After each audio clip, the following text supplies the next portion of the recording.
نحمده ونستعينه ونستغفره ونؤمن به ونتوكل عليه ونعوذ بالله من شرور أنفسنا ومن سيئات أعمالنا من يهده الله فلا مضل له ومن يضلله فلا هادي له ونشهد أن لا إله إلا الله وحده لا شريك له ونشهد أن سيدنا ومولانا محمدا عبده ورسوله صلى الله تعالى على خير خلقه محمد وعلى آله وأصحابه ومن تبعهم بإحسان إلى يوم القيامة أما بعد فأعوذ بالله من الشيطان الرجيم بسم الله الرحمن الرحيم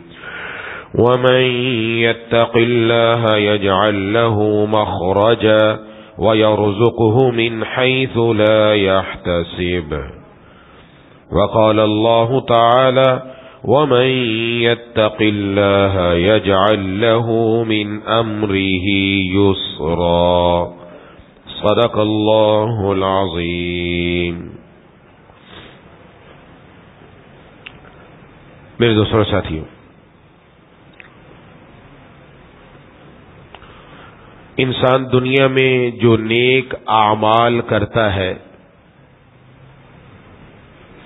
اللہ تبارک و تعالی اس کے اچھے ثمرات، اس کے اچھے فوائد دنیا میں بھی عطا فرماتے ہیں اور آخرت میں بھی. انسان اگر برے اعمال کرے، اللہ کی نافرمانی کرے، اس کے برے نتائج وہ دنیا میں بھی ملتے ہیں، آخرت میں بھی.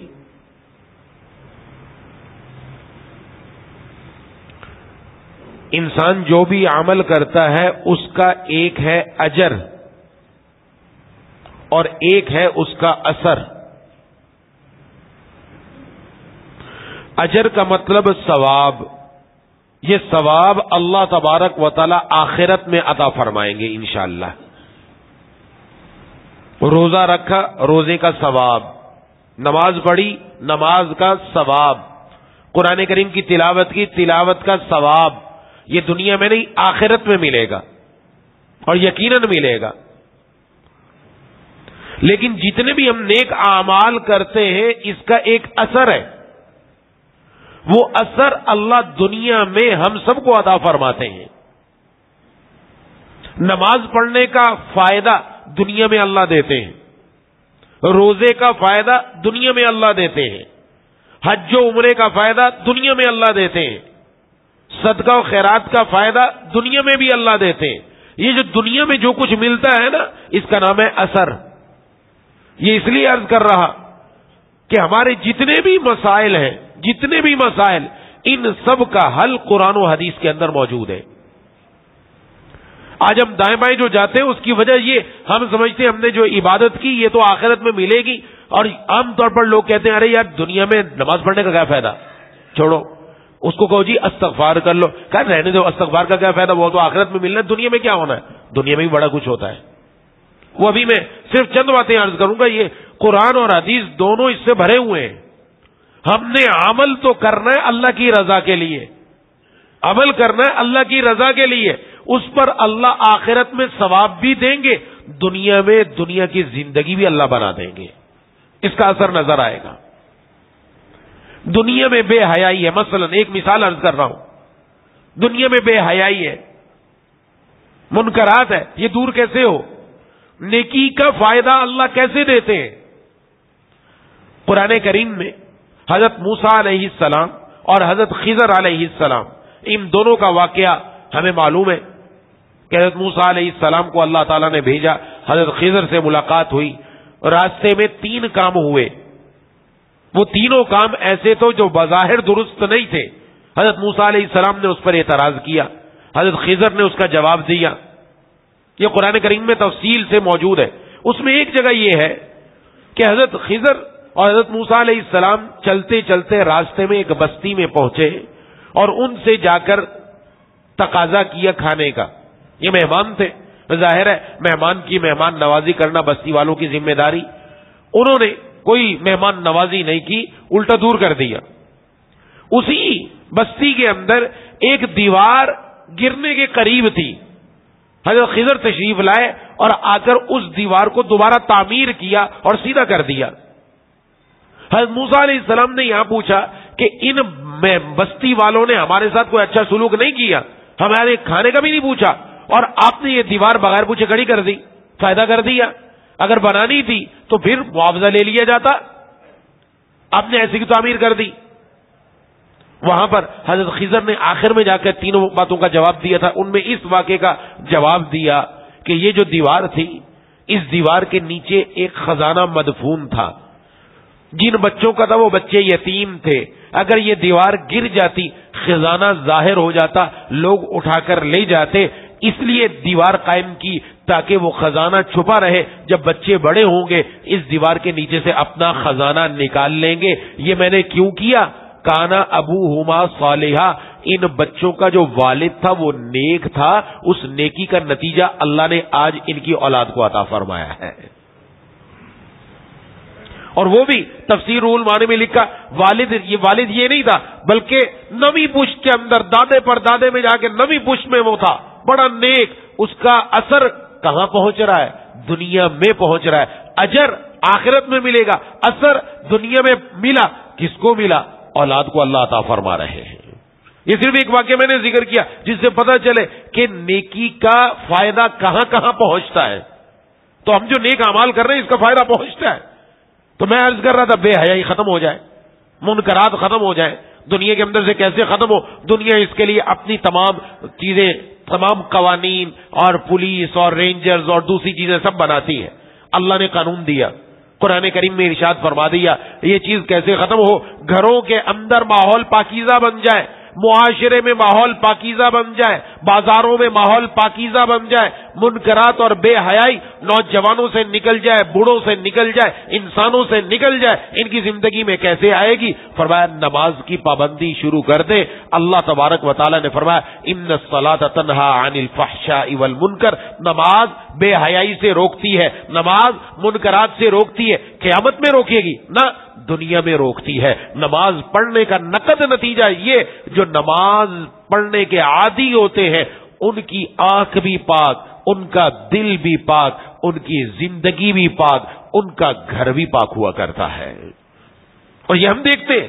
یہ ایک چھوٹی سی مثال کیسے ہے, ایک آدمی جو نماز پڑھنے کا عادی ہے, ظاہر ہے نماز پڑھنے کے لیے جہاں دیگر شرائط ہے, جگہ پاک ہو, قبلے کی طرف رخ کرنا ہے, وہیں پر یہ بھی شرط ہے جسم پاک ہونا شرط ہے, کپڑے پاک ہونا شرط ہے. لہذا جو آدمی, جو نوجوان, جو بچہ, جو بڑا وہ عادی ہوگا نماز کا, وہ کوشش کیا کرے گا؟ میرا جسم بھی پاک رہے, میرے کپڑے بھی پاک رہے. لہذا بے حیائی کی طرف لے کر جانے والی ہر چیز سے بچے گا. ہر وہ کام جو اس کے جسم کو ناپاک کر دے, ہر وہ کام جو اس کے کپڑوں کو ناپاک کر دے, وہ اس سے بچے گا. وہ اپنی آنکھ کو بھی بچائے گا. میری آنکھ وہ نہ دیکھ لے جس سے دل میں گندے خیالات آ کر میرا جسم ناپاک ہو. وہ اپنے کانوں کو بھی بچائے گا, میرے کان گندا سن کر دل کے اندر گندگی نہ پکا لے. لہذا اس کی آنکھ بھی پاک ہوئی, کان بھی پاک ہوئے, دل بھی پاک ہوا, جسم بھی پاک ہوا, کپڑے بھی پاک ہوئے. نماز کی بدولت اللہ نے معاشرے کے اندر ایسی تبدیلی فرمائی, وہ نمازی دنیا کے اندر بے حیائی اور منکرات سے بچنے والا ہو گیا. یہ نماز کا اثر ہے. یہ ایک اثر بیان کیا, اور بڑے اثر ہیں. اور یہ ہماری زندگی, یہ ہمیں ضابطہ دیا گیا قرآن کریم میں. اگر ہم چاہتے ہیں ہمارے گھروں کا ماحول پاکیزہ بن جائے, معاشرہ پاکیزہ بن جائے, آپ نماز کا عادی بنا دیں. جو نماز کا عادی بنتا چلا جائے گا یہ سب چیزیں ختم. اور کوئی مشکل آئے, کوئی پریشانی آئے, حل کیا ہے اس کا؟ محبوب کبریا خاتم الانبیاء سرکار دو عالم صلی اللہ علیہ وسلم کا معمول کیا تھا. فرمایا جب بھی آپ کو کوئی پریشانی آتی آپ کیا کرتے؟ کسی کی جگہ چلے جاتے نہ, آپ فوراً آ کر 2 رکعت نماز ادا کرتے, آپ اللہ کی طرف رجوع فرماتے. فرمایا گویا اس سے پتہ چلا ہر مشکل کا حل کس میں ہے؟ نماز کے اندر ہے, اللہ سے عرض کرنے کے اندر ہے. یہ دنیا میں کام ہو رہا ہے. دنیا میں مشکل آئی, دنیا میں حل. اس لیے نماز حاجت کا طریقہ بتایا جناب نبی کریم صلی اللہ علیہ وسلم نے ارشاد فرمایا اگر دنیا میں تمہیں بندوں سے کام ہے یا تمہیں دنیا میں اللہ سے کوئی ضرورت اور حاجت ہے، تم کیا کرو، 2 رکعت نفل نماز پڑھو، 2 رکعت نفل نماز پڑھ کر اللہ سے دعا کرو، اللہ تمہاری دعا کو قبول فرما لے گا۔ یہ آخرت میں نہیں ہو رہا، یہ دنیا میں ہو رہا ہے۔ دنیا میں میری ضرورت ہے، بندوں سے ضرورت ہے، لوگوں سے میرا کوئی کام پھنسا ہوا ہے، وہ کام نہیں بن رہا، کیا کروں، نماز پڑھ لوں، اللہ سے عرض کر دوں 2 رکعت نماز حاجت پڑھوں، میں نے اللہ سے کام کروانا ہے، میرے رزق کے اندر کمی ہے، رزق کی کشادگی ہو جائے، رحمت کے دروازے کھل جائیں، صحت کی دولت مل جائے، اور بھی کئی کام ہیں جو ہو جائے میرے، اللہ سے ہی لینا ہے، 2 رکعت نماز حاجت پڑھے، اللہ سے عرض کر دے۔ دنیا میں اللہ اثر نماز کا دکھا رہے ہیں، اور ہم نے سیارے کو پتہ چل رہا ہے۔ یہ صرف ابھی نماز کے چند اثر میں نے عرض کیے، یہ نماز کا اثر ہے۔ آگے بڑھتے چلے جاؤ، ہاں اس کے علاوہ باقی چیزوں کا اثر کیا ہے؟ تلاوت قرآن کریم، اس کا اثر کیا ہم ماہ رمضان میں کرتے، روزے کا میں آخر میں ذکر کروں گا، روزے سے کیا مل رہا ہے نا، تلاوت کرتے ہیں، تلاوت اس میں آپ نے سنا ہے، پڑھا ہے، بندہ جب پڑھتا ہے الف لام میم، اللہ تبارک و تعالی ہر حرف پر 10 نیکیاں عطا فرماتے ہیں۔ یہ 10 نیکیاں کہاں ملیں گی؟ آخرت میں۔ قرآن کریم کی ہم نے تلاوت کی تو ہماری 1500 نیکی ہو گئی، ہماری 1,00,000 نیکی ہو گئی، کہاں ملے گی؟ آخرت میں۔ لیکن اس کا اثر اللہ دنیا میں عطا فرماتے ہیں۔ جہاں قرآن کی تلاوت ہوتی ہے، اس قرآن کریم کی برکت اس گھر میں، اس جگہ میں، اس گھر کے لوگوں کے اندر، در و دیوار کے اندر نظر آتی ہے، در و دیوار میں نظر آتی ہے۔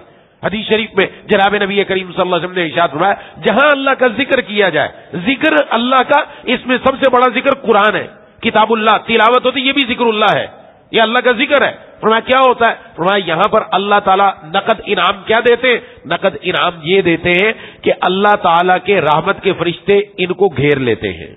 اب ہم بیٹھے ہوئے ہیں اور یقیناً ہمیں حضور کی اس حدیث پر 100% یقین ہے، اس وقت فرشتوں نے ہمیں گھیرا ہوا ہے، الحمدللہ۔ فرشتے گھیر لیتے ہیں حدیث شریف میں، اور فرشتوں نے گھیر لیا، فرمایا اللہ تعالیٰ کی رحمت ان کو ڈھانپ لیتی ہے۔ کہاں ڈھانپ لیتی؟ دنیا میں، آخرت میں؟ دنیا میں، آخرت میں تو ملے گا، دنیا میں رحمت نے ڈھانپ لیا۔ اور نمبر 3 کیا ہوا؟ اللہ تعالیٰ کی طرف سے ان پر سکینت بھی نازل ہوتی ہے۔ سکینت کیا ہے؟ دل میں اللہ تعالیٰ سکون کے خزانے نازل فرما دیتے ہیں۔ ایک صحابی کا واقعہ کئی مرتبہ آپ حضرات کو سنایا، اور بھی بڑے واقعات ہیں کہ وہ فرماتے گھر میں آیا رات کے وقت میں، گھوڑا اپنا باندھا، قریبی چھوٹا بچہ لیٹا ہوا تھا اور سو رہا تھا، میں نے 2 رکعت نماز نفل نیت باندھی اور سورہ بقرہ کی تلاوت شروع کر دی۔ میں تلاوت کرتا چلا گیا، جیسے جیسے میں تلاوت کر رہا ہوں کچھ دیر بعد گھوڑے نے اچھل کود شروع کر دی، شوخیاں شروع کر دی اور اچھلنے لگا۔ مجھے ڈر ہوا کہیں زیادہ اچھل کود کی شوخی کرتے ہوئے میرے بچے کو نہ مار دے، جب بچہ قریب ہی میں لیٹا ہوا ہے، اس لیے میں نے اپنی تلاوت کو روکا، اس کی شوخیاں بھی رک گئی، اچھل کود بھی رک گیا، دوبارہ تلاوت شروع کی، دوبارہ اس نے یہ کام شروع کر دیا۔ بہرحال میں نے نماز مکمل کی، نماز مکمل کر کے سب سے پہلے تو چھوٹے بچے کو اٹھا کر ایک طرف کیا کہ کہیں گھوڑا اس کو نقصان نہ پہنچا دے۔ بعد میں میری نظر آسمان کی طرف گئی تو میں نے کیا دیکھا؟ چھوٹی چھوٹی روشنیاں وہ میرے گھر کی طرف اتر رہی ہیں، نیچے آ رہی ہیں۔ جب کہتے میں صبح جا کر جناب نبی کریم صلی اللہ علیہ وسلم کو بتایا، آپ نے فوراً کہا کہ نام لے کر تو قرآن پڑھتا رہتا، تو قرآن پڑھتا رہتا۔ قرآن کیوں بند کیا پڑھنا؟ قرآن پڑھتا رہتا۔ اور پھر فرمایا تمہیں معلوم ہے یہ کیا ہے؟ میں نے کہا معلوم نہیں۔ فرمایا یہ اللہ تعالیٰ کے فرشتے تھے جو تمہارے گھر میں تمہارا قرآن سننے کے لیے اتر رہے تھے۔ اور فرمایا آگے فرمایا اگر تو صبح تک قرآن پڑھتا رہتا، مدینے کا ہر آدمی اپنی آنکھوں سے تمہارے گھر میں اللہ کے فرشتوں کو دیکھ رہتا۔ یہ کہاں ہو رہا ہے؟ یہ آخرت میں، دنیا میں ہو رہا ہے۔ ہم جہاں قرآن کی تلاوت کر رہے ہیں، مسجد میں، گھر میں، دکان میں، اپنی فیکٹری میں، کسی بھی جگہ پر اللہ تعالیٰ کی طرف سے نزول ہو رہا ہے فرشتوں کا۔ فرشتے آ کر گھیر لیتے ہیں، مجھے اور آپ کو فرشتوں کی صحبت مل جائے، نیک ہمیں صحبت مل جائے، ہم قرآن کی تلاوت شروع کر دیں، ذکر شروع کر دیں، فرشتے آ کے گھیر لیں گے۔ فرشتے نیک ہیں، ان سے گناہ کا صدور ہو نہیں سکتا، ان کی برکت سے اللہ ہمارے دل میں بھی نیکی پیدا فرمائیں گے۔ اللہ کی رحمت اتر رہی ہے، اللہ تعالیٰ کی رحمت ڈھانپ رہی ہے، سکون نازل ہو رہا ہے گھروں میں۔ یہ کس کی برکت سے؟ قرآن کریم کی تلاوت ہے۔ اجر تو ملے گا وہاں، اثر دنیا میں اس قرآن کی بدولت کام بن جاتے ہیں، رزق میں اضافہ، گھروں میں صحت، گھروں میں نعمت، گھروں میں رحمت۔ اور آپ دیکھ لیں کچھ عرصہ پہلے تک ہمارے گھروں میں قرآن کی تلاوت ہوا کرتی تھی اور اہتمام سے ہوتی تھی، چاہے بچے ہوں، بڑے ہوں، چاہے عورتیں ہوں، چاہے مرد ہوں۔ فجر کی نماز سے پہلے گھروں میں اٹھنے کا معمول اور گھروں کے اندر قرآن کی تلاوت کا معمول گھر میں اللہ وہ برکت دیتے تھے، وہ رحمت دیتے تھے کہ ہم اگر اپنے بزرگوں سے پوچھے پتہ چل جائے گا، لڑائی جھگڑے نہیں تھے، آپس میں اتحاد اتفاق تھا، آپس میں ایک دوسرے پر جانے چھڑکا کرتے تھے، پیسے کی کوئی قیمت نہیں تھی، دولت کی کوئی قیمت نہیں تھی، اپنا پیسہ دوسرے کے پاس چلا جائے 1000 بار چلا جائے۔ آج تو کوئی دوسرا چھوٹے سے گلاس کو بھی ہاتھ لگا دے کہ گھر میں پریشانی ہو جاتی ہے، تو نے ہمارا برتن کیسے استعمال کر لیا، تو نے یوں کر لیا۔ یہ ہمارے دلوں کی محبتیں ختم، قدورتیں آ گئی، آپس میں بغض و حسد آ گیا۔ جب سے قرآن گھر سے نکلا، گھروں میں شیطانی اعمال ہونے لگے، گھروں میں اللہ کی نافرمانیاں ہونے لگی، تو گھروں کے اندر اختلافات اور جھگڑوں نے آ کر جگہ لے لی۔ یہ اثر ہے، قرآن کا اثر ہے۔ آج بھی شروع کر کے دیکھیں، آج بھی اللہ فوراً یہ چیز عطا فرمائیں گے۔ اور دنیا میں کیا ہوتا ہے؟ جناب نبی کریم صلی اللہ علیہ وسلم نے فرمایا دل کو زنگ لگ جاتا ہے۔ ان هذه القلوب تصدأ كما يصدأ الحديد، جس طرح لوہے کو زنگ لگتا ہے اس طرح دل کو زنگ لگ جاتا ہے۔ عرض کیا اللہ کے رسول صلی اللہ علیہ وسلم دل کا زنگ کیسے اترے؟ فرمایا قرآن کریم کی کثرت سے تلاوت کرو، موت کو یاد کرو، اللہ دل کا زنگ اتار دیں گے۔ یہ دل کا زنگ کہاں اتر رہا ہے؟ دنیا میں اتر رہا ہے، آخرت میں نہیں، آخرت میں تو اتر کے ہی جانا ہے۔ یہ دنیا میں اتر رہا ہے۔ دل کا زنگ اتارنے کا طریقہ اللہ تعالیٰ کے قرآن کی تلاوت۔ اور دل کو زنگ کیوں لگتا ہے؟ یہ گناہ کا اثر ہے، گناہ کا بھی اثر ہوتا ہے، وہ پھر بعد میں عرض کروں گا۔ گناہوں کے اپنے اثرات ہیں، گناہ کا اثر یہ ہے دل میں کالا نشان لگ جاتا ہے، کالا دھبا لگ جاتا ہے، اور جب توبہ کرتا ہے تو مٹ جاتا ہے، ورنہ وہ لگا رہتا ہے۔ وہ جو کالے نشان لگے ہوئے ہیں وہ اس قرآن کریم کی تلاوت کی بدولت اللہ اتار کر رکھ رہے ہیں۔ یہ کس کا اثر ہے؟ یہ قرآن کریم کا اثر ہے۔ حج و عمرہ، جناب نبی کریم صلی اللہ علیہ وسلم نے پے در پہ حج و عمرہ کرو، حج و عمرہ کرو، خوب کرو، خوب کرو۔ اس سے کیا ہوگا؟ اللہ تعالیٰ تمہارا فقر، تمہاری غریبی، تمہاری محتاجی اور تمہارے گناہ تم سے اس طرح ختم اور دور کر دیں گے جس طرح بھٹی کے اندر، آگ کی بھٹی میں سونا ڈالا جائے، لوہا ڈالا جائے، چاندی ڈالی جائے، وہ اس کے میل و کچیل کو نکال کے رکھ دیتا ہے۔ ایسے ہی محتاجی اور فقر یہ حج اور عمرہ دونوں نکال کر رکھ دیتے ہیں۔ رزق میں برکت ہوتی ہے، حج اور عمرے کا ثواب آخرت میں ملے گا۔ اثر دنیا میں اللہ دیتے ہیں کہ دنیا میں اللہ بندے کے رزق میں اضافہ فرما دیتے ہیں، رزق میں برکت ہو جاتی ہے۔ یہ کس سے ہو رہا ہے؟ یہ اس حج و عمرے سے۔ اور پھر اس کے بعد آگے مزید چلتے چلے جائیں۔ ہر انسان چاہتا ہے میری زندگی میں سہولت آئے، میں مشکلات میں پھنسا ہوا ہوں، مشکل سے نکلنے کا راستہ مل جائے، نکلنے کا راستہ نہیں ملتا، میرے پاس رزق بے حساب آ جائے، رزق بے گمان آ جائے، بے شمار آ جائے۔ وہ کیسے آئے؟ اس کے لیے قرآن کریم کی جو آیت میں نے تلاوت کی، اس میں اللہ تعالیٰ نے ارشاد فرمایا وَمَن يَتَّقِ اللَّهَ يَجْعَل لَّهُ مَخْرَجًا وَيَرْزُقْهُ مِنْ حَيْثُ لَا يَحْتَسِبُ۔ جو آدمی تقوی اختیار کرتا ہے اللہ تبارک و تعالیٰ اس کے لیے ہر مشکل سے نکلنے کا راستہ بھی دیتے ہیں اور اس کو ایسی جگہ سے رزق دیتے ہیں کہ اس کے وہم و گمان میں بھی نہیں ہوتا ہے۔ کہاں دیتے ہیں؟ آخرت میں نہ، دنیا میں۔ دنیا میں رزق بے حساب ملے گا اور مشکل سے نکلنے کا راستہ دنیا میں دیں گے۔ اور دوسری آیت میں فرمایا وَمَن يَتَّقِ اللَّهَ يَجْعَل لَّهُ مِنْ أَمْرِهِ يُسْرًا، اور جو اللہ سے ڈرتا ہے اللہ دنیا میں اس کے سارے کاموں میں آسانی پیدا فرما دیتے ہیں۔ میرے کاموں میں آسانی ہو جائے، ہمارے کاموں میں آسانی ہو جائے، ہمارے مشکل سے نکلنے کا راستہ مل جائے، ہمیں رزق بے حساب و بے گمان مل جائے، تو اس کے لیے کیا کرنا ہے؟ تقوی اختیار کرو۔ اور تقوی کہاں سے ملتا ہے؟ تقوی روزے کی بدولت ملتا ہے۔ روزہ رکھنے کی وجہ سے اللہ بندوں کو تقوی نصیب فرماتے ہیں۔ یہ اب روزے کا اثر آ رہا ہے۔ روزے کا اثر تقوی ہے کیا؟ تقوی ہے اللہ سے ڈر کر بچنا، ڈرنا بچنا، یہ دو باتیں۔ یہ روزہ رکھا ہم نے، اللہ تعالیٰ نے یہ تقوی ہمیں نصیب فرمایا۔ ہم نے روزہ رکھا ہوا، کسی کو معلوم نہیں ہے روزہ ہے کہ نہیں ہے، گرمی ہے، گھر میں گئے، گھر میں کوئی دیکھنے والا نہیں ہے، گھر میں پانی بھی رکھا ہے، شربت بھی رکھا ہے، اور بھی چیز رکھی ہے، لیکن کوئی فریج سے نکال کر کھاتا ہے؟ اگرچہ کوئی نہیں دیکھ رہا، کوئی بھی نہیں دیکھ رہا، لیکن پھر بھی وہ اپنا روزہ توڑنا گوارا نہیں کرتا، وہ کھانا پینا گوارا نہیں کرتا۔ کیوں؟ وہ اس لیے اس کے دل میں احساس ہے اگرچہ کوئی نہیں دیکھ رہا، میرا اللہ مجھے دیکھ رہا ہے، اس لیے وہ اپنا روزہ توڑنے کے لیے تیار نہیں۔ لوگوں کو نہیں پتا چلے گا، اللہ کو تو پتا چلے گا نا، اس لیے وہ ڈر گیا۔ یہی تو تقوی ہے، اللہ یہی چاہتے ہیں، یہ ڈرنا اور یہ بچنا، اللہ سے ڈر کر اللہ کی نافرمانی سے بچ گیا، اسی کا نام تقوی ہے۔ اور روزہ ہمیں یہ دولت دے رہا ہے، اور اس دولت سے ملتا کیا ہے؟ اللہ ہماری دنیا کا ہر کام بنا رہے ہیں، ہمیں ہر کام میں آسانی بھی دیں گے، ہمیں ہر مشکل سے نکلنے کا راستہ بھی دیں گے، اور تیسرے نمبر پر ایسی جگہ سے رزق دیں گے کہ ہم و گمان میں بھی نہیں ہوگا۔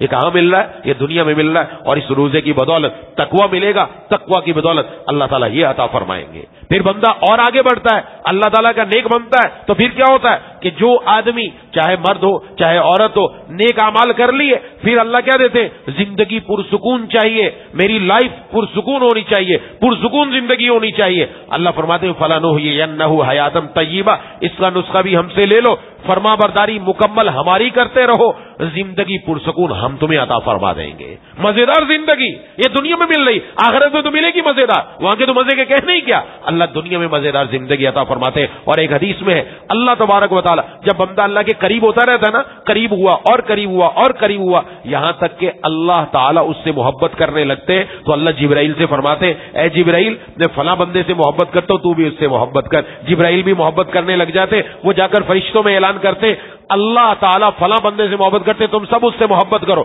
سارے محبت کرنے لگتے ہیں۔ پھر وہ فرشتے دنیا میں اترتے، لوگوں کے دلوں میں جا کے ڈالتے اللہ فلاں بندے سے محبت کرتا ہے، تم سب اس سے محبت کرنے لگ جاؤ۔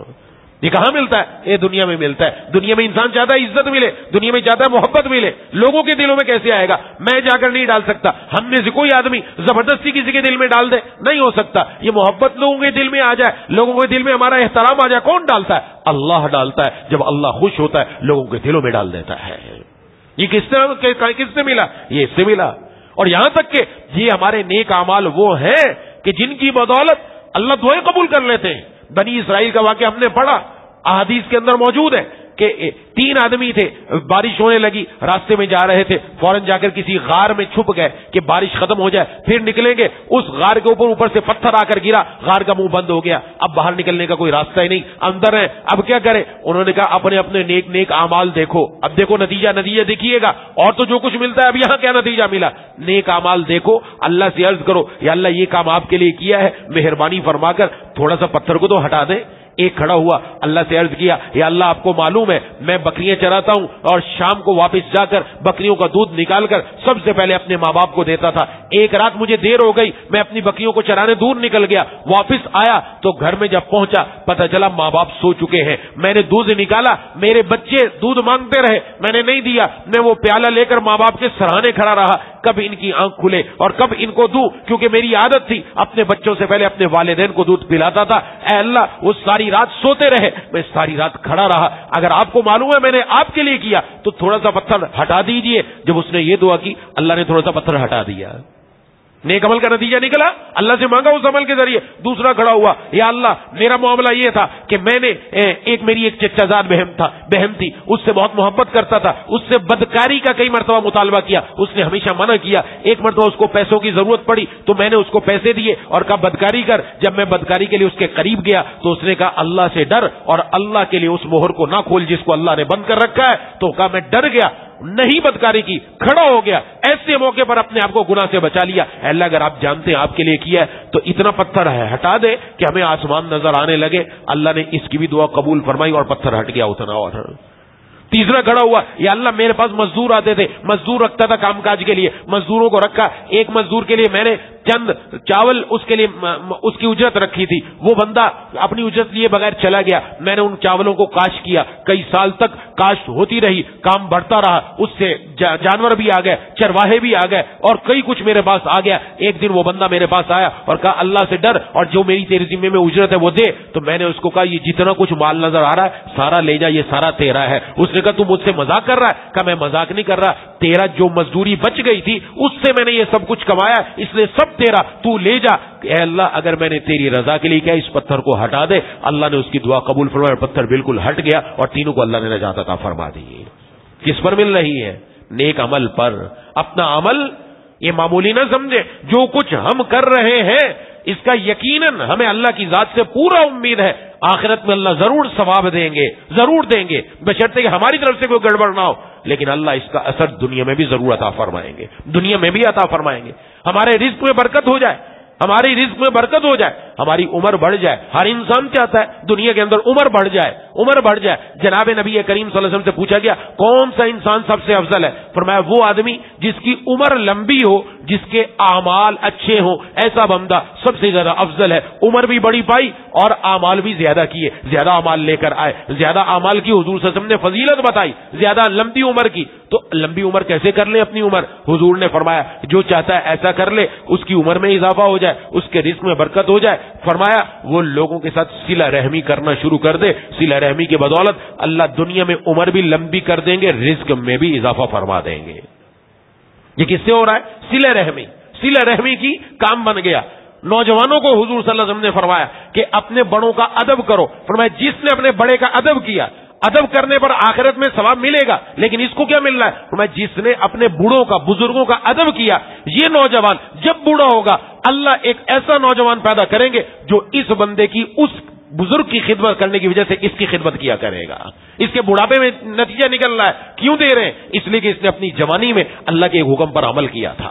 یہ کہاں سے؟ یہ دنیا میں اللہ تعالیٰ اثرات عطا فرما رہے ہیں. یہ سارے کے سارے کیا ہیں؟ اثر ہیں. اس لیے میرا اور آپ کا مسجد میں آنا, مسجد کے اندر تلاوت کرنا, گھروں میں نمازوں کا ہونا, گھروں میں قرآن کی تلاوت کا ہونا, والدین کی فرما برداری ہونا, صدقہ و خیرات ہونا. صدقہ و خیرات کرتے ہیں نا اللہ کے راستے میں, ثواب آخرت میں ملے گا 1 کے 10, 10 کے 700 اور اس سے بھی زیادہ. لیکن دنیا میں کیا ملتا ہے؟ اس صدقے کی وجہ سے جو دنیا میں ہم پر بلائیں آنے والی ہوتی ہیں اللہ ٹال دیتے ہیں, وہ ہمارے اوپر نہیں اترتی. بلائیں ٹل گئی. کس سے ملا؟ صدقہ و خیرات سے ملا. ایک ایک عمل آپ اٹھائیں, ایک ایک عمل کا نتیجہ آخرت میں تو ضرور ہے, اللہ دنیا میں بھی دے رہے ہیں. ہمارے بہت سارے کام بن رہے ہوتے ہیں اور اس میں پیچھے کیا ہوتا ہے؟ یہی چیزیں ہوتی ہیں جو چل رہی ہوتی ہیں, اور جن اعمال کی بدولت اللہ ہماری زندگیوں میں بہت ساری برکتیں عطا فرما رہے ہیں. رمضان کے اندر روزے رکھے نا, روزے رکھنے نیکی کی. اس میں کیا ہوا؟ حضور صلی اللہ علیہ وسلم نے فرمایا جب بندہ رمضان آتا ہے اللہ تعالیٰ مومن کے رزق میں اضافہ فرما دیتے ہیں. یہ تو ہم ہر کوئی دیکھ رہا ہے رمضان میں, ہر سال مشاہدہ کرتے ہیں. یہ تو ایسی ڈھکی چھپی بات نہیں, ہر کوئی کہتا ہے رمضان میں وہ کھایا جو کبھی سال میں نہیں کھایا. اللہ وہ کھلاتے اور پلاتے, کیسے کھلایا وہی تو ہے, وہی انسان ہے, وہی دنیا ہے. لیکن ہم روزے کی طرف آئے, تراویح کی طرف آئے, تلاوت کی طرف آئے, نماز کی طرف آئے, رب کی طرف آئے. اللہ تعالیٰ نے اپنے رزق کے دروازے کھول دیے الحمدللہ. یہ اثرات ہیں. اس لیے خوب دل جمعی سے مزید دین کے کاموں میں لگنا ہے. اس لیے اپنی کوشش ہو کہ ماہ مبارک کے اندر اور آگے بڑھیں اور اپنی نمازوں کے اندر اضافہ. عرض کر چکا, ہم چاہیں 5 فرض نمازوں کے علاوہ مزید فرضوں کا مجھے ثواب ملے, میں نوافل پڑھنا شروع کر دوں. نفلوں کا ثواب فرض کے برابر ہے, اللہ فرض والا ثواب دے گا. روزے کے ساتھ دوسروں کا روزہ افطار کروانا شروع کر دوں, افطاری کراؤں, چپکے سے کسی کے گھر میں کچھ بھیج دیا, چپکے سے کسی کے گھر میں بھیج دیا, وہ افطاری کریں گے, مجھے اپنے روزے کا ثواب 10 اور روزوں کا ثواب بھی میرے پاس جمع ہو گیا. صدقہ و خیرات کر کے اور میرے پاس نفلی صدقہ کروں گا, فرض کا ثواب ملے گا. زکات دوں گا, 70 فرضوں کا ثواب اللہ تعالیٰ نصیب فرمائیں گے. یہ وہ موقع ہے, آگے بڑھیں. اور یہ ضائع کچھ بھی نہیں جائے گا, یقین جانیے ضائع کچھ بھی نہیں جائے گا. آخرت میں جمع ہو رہا ہے, لیکن اللہ دنیا میں بھی ہمارے اوپر, ہمارے گھر والوں پر, ہمارے رزق پر, ہمارے کاروبار پر, ہماری ہر جگہ پر ان تمام نیکیوں کا اثر یقیناً موجود رہتا ہے. اس لیے پہلی خواتین وہ اپنے گھروں میں اپنی اولاد کو نصیحت کیا کرتی تھی کہ بیٹا خیال رکھنا, گھر کے اس کونے میں نے رب کے قرآن کی تلاوت کی ہے, اس کونے میں بھی تلاوت کی ہے, اس کونے میں بھی تلاوت کی ہے, یہاں بیٹھ کر میں نے 10 قرآن ختم کیے. خدا کے لیے اس جگہ بیٹھ کر اللہ کی نافرمانی نہ کرنا. یہ وہ جگہ ہے گھر کی, گھر کا ایک ایک کونا, گھر کا ایک ایک حصہ تلاوت سے جہاں قرآن کریم کی تلاوت کی گئی ہو تو وہاں کا ذرہ ذرہ, وہاں کا در و دیوار اس کی برکتوں سے بھرا ہوا ہوتا ہے. وہاں کے رہنے والوں کی زندگی میں برکت, وہاں مال میں برکت, وہاں اولاد میں برکت, ہر چیز میں اللہ برکت ہی برکت عطا فرماتے ہیں. یہ اس کا اثر ہے. ہم بھی اپنی زندگیوں کے اندر یہ چیزیں لے کر آئے. اس کے بیان کرنے کا مقصد یہ کہ ہم یہ سمجھ لیں ہمارا کوئی عمل بھی ضائع نہیں, الحمدللہ اس کا ثواب ضرور دیں گے اللہ, لیکن اس کا اثر اللہ دنیا میں ہماری زندگی میں عطا فرما رہے ہیں. دعا ہے کہ اللہ تعالیٰ مجھے اور آپ کو ان باتوں پر عمل کرنے کی توفیق عطا فرمائے. وآخر دعوانا ان الحمدللہ رب العالمین. بسم اللہ الرحمن الرحیم. الحمدللہ رب العالمین الرحمن الرحیم مالک یوم الدین. ایاک نعبد و ایاک نستعین. اهدنا الصراط المستقیم صراط الذین انعمت علیہم غیر المغضوب علیہم ولا الضالین. اللهم صل على سيدنا ومولانا محمد وعلى آل سيدنا ومولانا محمد وبارك وسلم. مولا کریم الہ العالمین ارحم الراحمین, یا ذل جلال والاکرام آج آپ نے دوسرا روزہ رکھنے کی توفیق عطا فرمائی. یا اللہ رمضان کے تمام روزے اسی طرح ہمت کے ساتھ، صحت کی نعمت کے ساتھ، ایمان کے ساتھ، ثواب کی نیت کے ساتھ رکھنے کی توفیق عطا فرما دیجیے. مولا کریم ہمارے ان روزوں کو اپنی بارگاہ میں قبول و فرما. یا اللہ ہماری تراویح کو اپنی بارگاہ میں قبول فرما، ہماری تلاوت کو اپنی بارگاہ میں قبول فرما، ہماری نمازوں کو اپنی بارگاہ میں قبول فرما. مولا کریم الہ العالمین ہمیں اس ماہ مبارک کی خوب قدردانی کرنے کی توفیق عطا فرما، اس سے خوب فائدہ اٹھانے کی توفیق عطا فرما. یا اللہ اس ماہ مبارک کو ہماری زندگیوں کی اندر تبدیلی لانے کا ذریعہ بنا دیجیے. یا اللہ ہمارا اٹھنا بیٹھنا، ہمارا چلنا پھرنا، ہمارا جاگنا سونا، یا اللہ ہماری صبح سے شام تک کی زندگی، شام سے صبح تک کی زندگی، ہماری خوشی اور غمی، ہر کام اپنے محبوب سرکار دو عالم صلی اللہ علیہ وسلم کے طریقے کے مطابق کرنے کی توفیق عطا فرما. مولا کریم الہ العالمین یا ارحم الراحمین یا ذل جلال والاکرام، یا اللہ قرآن کریم ہمارے دلوں کا موسم بہار بنا دیجیے، ہماری آنکھوں کی قرآن کریم نے لذت اور لطف عطا فرما دیجیے، ہماری زبان میں قرآن کی تلاوت سے شیرینی اور مٹھاس عطا فرما دیجیے. مولا کریم ہمارے دلوں کے زنگ کو اتار دیجیے. اے الہ العالمین اے ارحم الراحمین یا ذل جلال والاکرام ہمارے والدین، بیوی، بچوں، بہن، بھائیوں، دوستوں، احباب، تمام رشتہ داروں کی، اہل پاکستان کی، پوری امت مسلمہ کی مغفرت فرما دیجیے. مولا کریم اے الہ العالمین اے ارحم الراحمین رمضان کی وجہ سے ہم سب کو تقوی نصیب فرما دے. یا اللہ تقوی کی دولت عطا فرما دے. یا اللہ تقوی کی دولت عطا فرما دے. مولا کریم الہ العالمین پوری دنیا میں اسلام کا بول بالا فرما. اللہم انصر المجاہدین فی فلسطین، یا اللہ فلسطین کے مجاہدین کی مدد فرما. یا اللہ ان کے دشمنوں کو مقہور فرما، مغلوب فرما، صہیونیوں کو تباہ و برباد فرما. فلسطینیوں کی غزہ رفح کے مسلمانوں کی مدد فرما، ان کی غذا اور دوا کے لیے بہترین انتظام کروا دیجیے، راستے کھلوا دیجیے، مالی امداد وہاں تک پہنچوا دیجیے. مولا کریم ان کا رمضان بھی برکت والا بنا دے. یا اللہ ان کی رمضان میں یا اللہ امن نصیب فرما دے، امن کے ساتھ وہ بھی روزہ رکھ سکیں، امن کے ساتھ افطاری کر سکیں. رب کرم نوازی فرما دیجیے، مہربانی فرما دیجیے. اللہم کل خیر لکل مسلم و مسلمہ، اللہم ارحم امت محمد صلی اللہ علیہ وسلم. ربنا تقبل منا انك انت السميع العليم وتب علينا انك انت التواب الرحيم. صلى الله تعالى على خير خلقه محمد وعلى اله واصحابه اجمعين برحمتك يا ارحم الراحمين. آمين.